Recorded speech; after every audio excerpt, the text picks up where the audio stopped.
Well, the 38th session of the African Union in Addis Ababa, Ethiopia, may have come and gone, but some of the decisions taken at the event continue to resonate. Participants at the event say there is an urgent need to activate Africa's regional value chains to drive economic growth and prosperity. Nigeria's Minister of Industry, Trade and Investment, Jumoke Oduwole, who was part of the federal government delegation, says Nigeria's commitment has been recognized and commended. Our State House correspondent Larry Lasisi has the report. It's a gathering of presidents, ministers, heads of international agencies, governors, and members of the African business community. It's the Africa Business Forum 2025, and the focus is on how to activate regional value chains for the economic growth and prosperity of the continent. The Director General of the World Trade Organization also challenges participants. If you want to change and have us produce and consume here, we've got to be the change we want.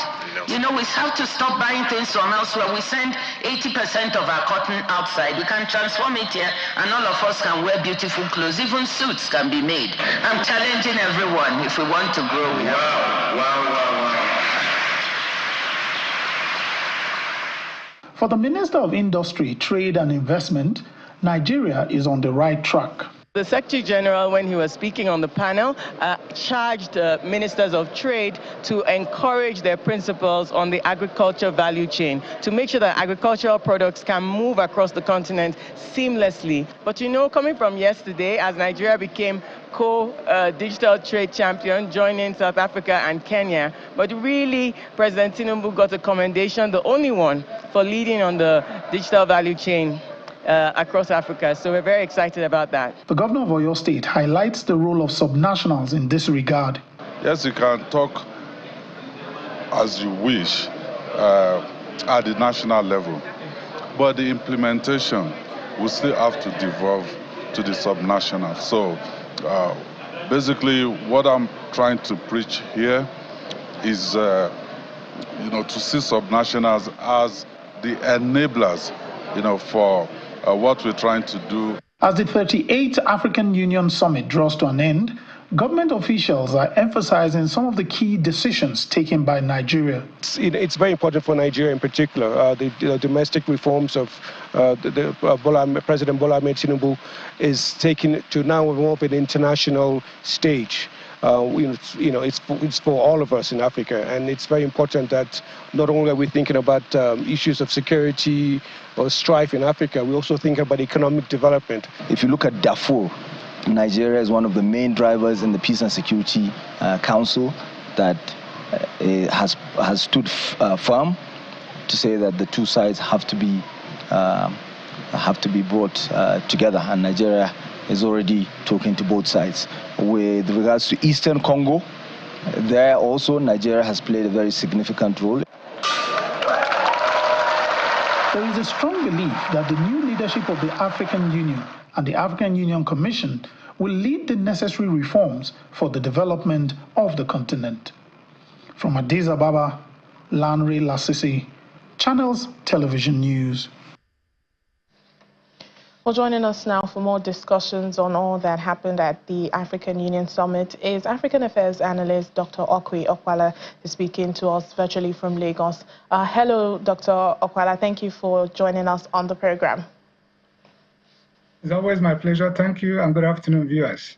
Good afternoon. Well, let's begin with agriculture discussions at the summit. It's no surprise that Africa is talking produce what you use, especially in light of new U.S. policies that's reducing aid to the continent.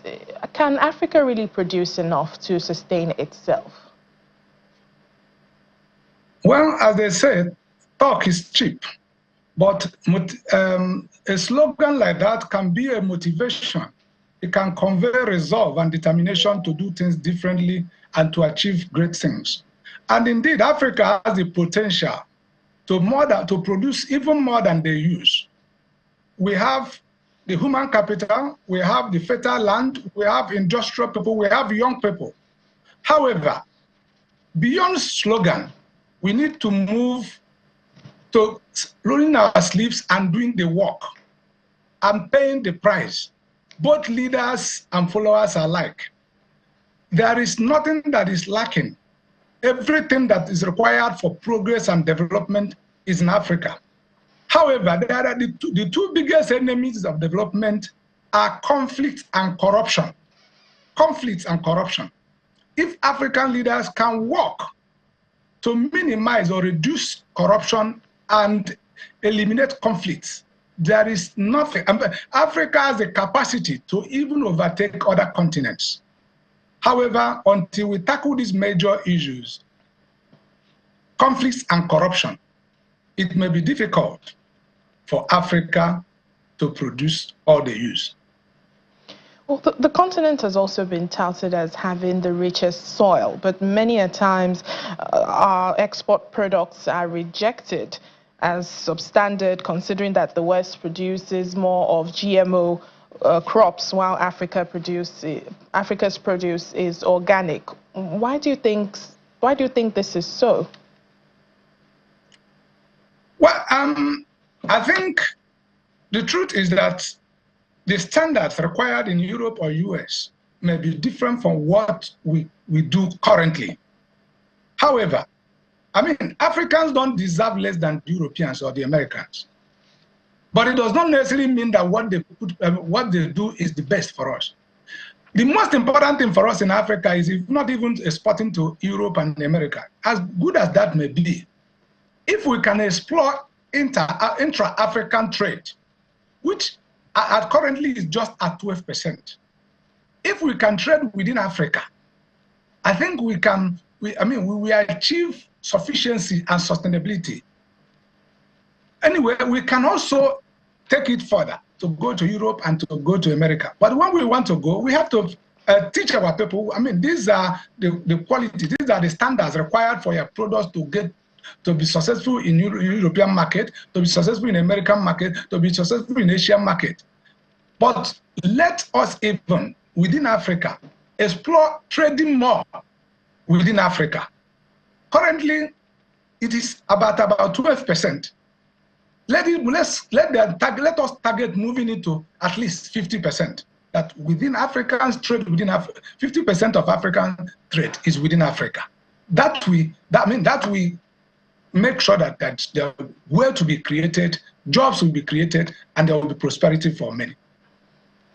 All right. When you were, answering my first question, you mentioned conflict and corruption. Talking about conflict in itself, that borders on security, and it's often said for a country to make progress, there must be security. Now, the continent is not a model of this for now. How do you now interpret this in light of the recent comments made by U.S. Senator Charles Perry of Texas that, aid from the U.S. was being used to fund terrorism?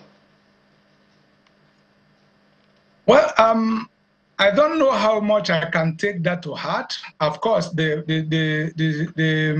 congressman is a known conspiracy theorist. However, it's not beyond some acting as some players in international to sponsor terrorism or to sponsor conflicts within countries. However, it speaks to the capacity of our leaders to even spot this. I mean, of course, you know that Russia is constantly trying to sponsor conflicts within America, and America is equally planning to doing so. Of course, but their capacity to stop some of these things, to see them, to interpret them, and to take action against them. We cannot keep blaming the West or other people for problems that exist in our home, because the capacity to man our home is part of what makes us leaders. African leaders should be able to, yes, we should relate with others as equals, because when we collect aids and then we depend on aids, sometimes we may not be able to speak up when certain things happen that is not in our interest. So I think we should, it's time that African leaders should lead on behalf of the people. What is happening now is most African leaders are stooges of the Western and the Eastern or foreign powers generally. So if we African leaders can be patriotic enough to lead on behalf of the people, and if possible, make sacrifices and leave the office if you cannot deliver anymore. What is happening that most of the leaders of Africa need validation from Western powers, needs Western powers to sustain in the power even when they are not popular among their people. And therefore they can take every nonsense. But when we lead on behalf of the people and in the interest of the people, then we can say no to what we don't want. And what we need, we can relate as equals in the international arena. All right, then. Thank you so much, Dr. Okwe Okpala, African Affairs Analyst. Thank you for your time on the program. It's always my pleasure.